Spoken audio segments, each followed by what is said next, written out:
Released in 2015, the LG Nexus 5X was one of two final phones from the Google Nexus line, with the first Pixel coming out a year later. The 5X was a bit confusing in name, launching alongside the Nexus 6P from Huawei. That phone served as the more expensive and premium phablet flagship to compete with the likes of iPhone and Galaxy, whereas the 5X was the smaller, more budget-oriented and traditional model with a sleek polycarbonate build and, for the time, the latest version of Android available. While the phone is nearly a decade old, it may not have aged as poorly as you would expect, especially considering it was a mid-range smartphone to begin with, though it's nowhere near perfect, with boot looping having been a common issue, as was typical for LG phones of this era. Still, I think the Nexus 5X deserves a look all these years later. Hey, how's it going? I'm Josh from 91Tech, and I recently did a video on the Nexus 6P, so it only felt right to do the same for its smaller counterpart. These were very different phones made by two very different manufacturers, but they still had quite a bit in common. They were designed in collaboration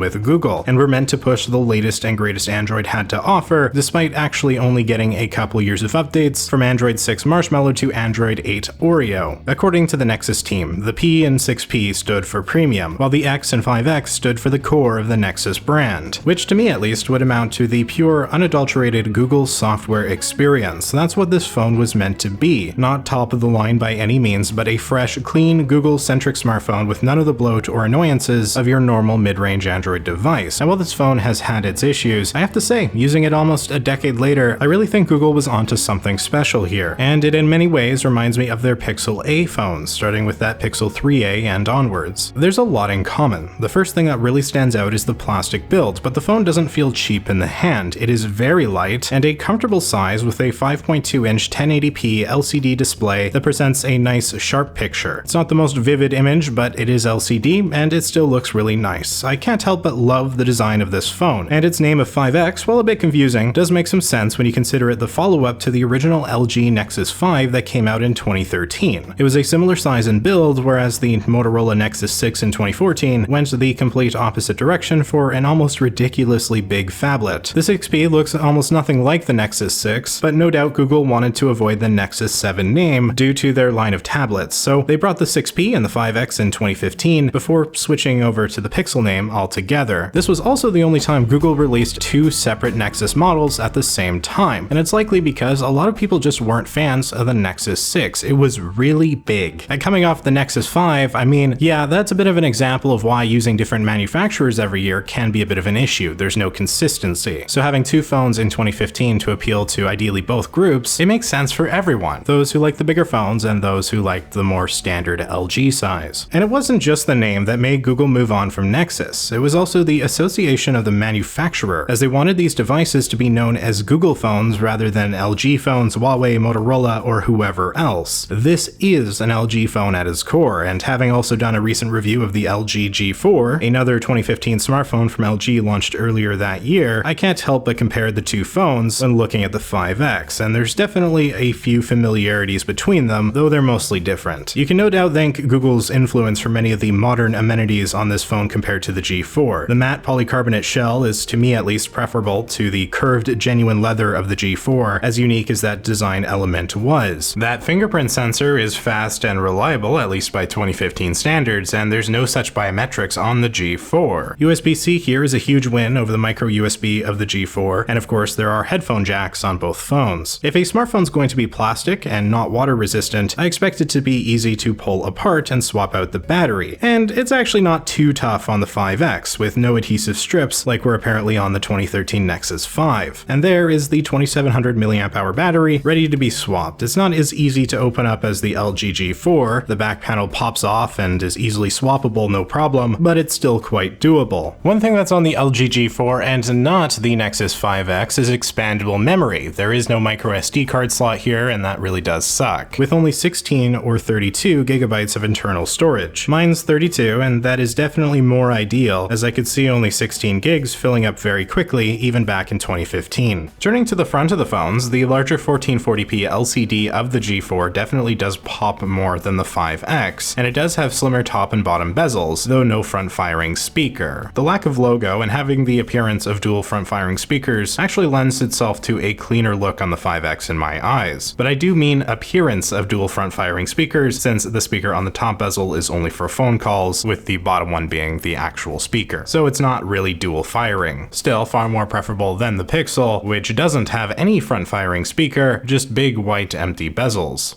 Spec-wise, the Nexus 5X is rocking the Qualcomm Snapdragon 808 processor with 2GB of RAM, pretty expected for a mid-range device in 2015, and the G4 actually has the same processor, having come out earlier in the year, though it does have 3GB of RAM. The Nexus 6P would have the better Snapdragon 810 chipset in comparison, and also 3GB of RAM, making it definitely the spiffier device, though the specs are old enough regardless at this point that it's not going to make much difference using these phones so far down the road. The 5X and 6P comparison is actually quite interesting because I find it hard to justify as to how getting the 5X could have been the right move. It came in at $380 back in the day, whereas the 6P was only $500. Keep in mind, for that money, you're getting the bigger, better OLED display, a far more premium build, and actually double the amount of storage, since the 5X started at 16 gigs versus 32 on the 6P. $120 for all that makes me wonder why anybody would seriously consider the 5X, but it's also important to remember that contextually the 5X would have likely seen more deals from retailers, and also did have certain elements that would have appealed to its own audience. It was smaller and more straightforward, and if the slightly faster speeds of the 6P didn't interest you, there wasn't too much harm in getting the lesser model outside of, I suppose, the paltry storage size. Using the 5X, it really does feel like a clean, simple phone, and I love it for it. Even if the software experience is quite out of date by this point, albeit not as bad as the LG G4. My personal LG G4 here is a Canadian model that my aunt used to use, and it never got to Android 7, whereas some models of the same phone did. It's very confusing, and this phone being stuck on Android 6 Marshmallow forever is the exact reason why buying a Google phone was going to be so enticing in the first place. The software experience. To have a phone with zero bloat, no ugly skin, just a pure Android experience with a guaranteed 2 years of updates. And that's what the 5X got. It shipped with Android 6 and is updatable to Android 8.1 Oreo, which this phone is currently running. Thankfully, Google would support their future Pixel phones for longer. The 2016 Pixel would get to Android 10, making for 3 years of updates, which really helped that phone feel more up to date when I was using it. The 5X, on the other hand, absolutely does feel its age when it comes to basically anything. Android 8 is old, and it's missing basic features like a gesture for the app drawer, and many of the amenities of modern Android we've all come to be used to. Rooting the phone or installing a custom ROM to get this more up to date is very much possible, but with only the Snapdragon 808 and 2 gigs of RAM, it's tough to imagine the phone bringing you too far in any realistic usage. This is a time capsule, and still a sleek device, but not one you would ever want to have to actually use anymore. Not to say it's completely useless, ultimately Android does offer a lot of freedom, and most basic apps you might want to download can be installed no problem. Performance is easily taxed when you're doing a lot, but if you got more patience than I do, I suppose it'd be a usable experience in a pinch if you can live with all this lag even just scrolling through the Play Store. Battery life isn't anything to write home about, but it seemed fine to me, and having USB-C makes it very easy to charge the phone up as needed. No wireless charging, which wasn't uncommon for 2015, but given this phone is plastic, it would have been nice to see. Not to mention the fact that the Nexus 6, 5, and 4 from 2013 all had Qi wireless charging, which does make it questionable as to why it isn't here. According to the actual Google Nexus team in a Reddit AMA they did, the added thickness wasn't worth it, but I personally suspect it's also because the Nexus 6P with its aluminum never would have been capable of wireless charging, and they may not have wanted their cheaper phone to have a feature their flagship didn't. Just speculation on my part, but it probably should have been on the 5X. They also commented as to why the 5X starts with only 16 gigabytes. They said it was to strike a balance between premium features / experiences and affordability. That, and that it's all a conspiracy and we should move to the cloud. I choose to take this edit seriously. Honestly though, it's refreshing to see insight into the thoughts of the team behind a smartphone. I would love to hear such candor more often from the engineers behind devices like this. The Nexus line was truly special, and it seems the team understood that well. They were faced with a momentous task to make two great Google smartphones through two completely different manufacturers, the first time Google had done this, and they pulled it off, even if there were some hitches along the way.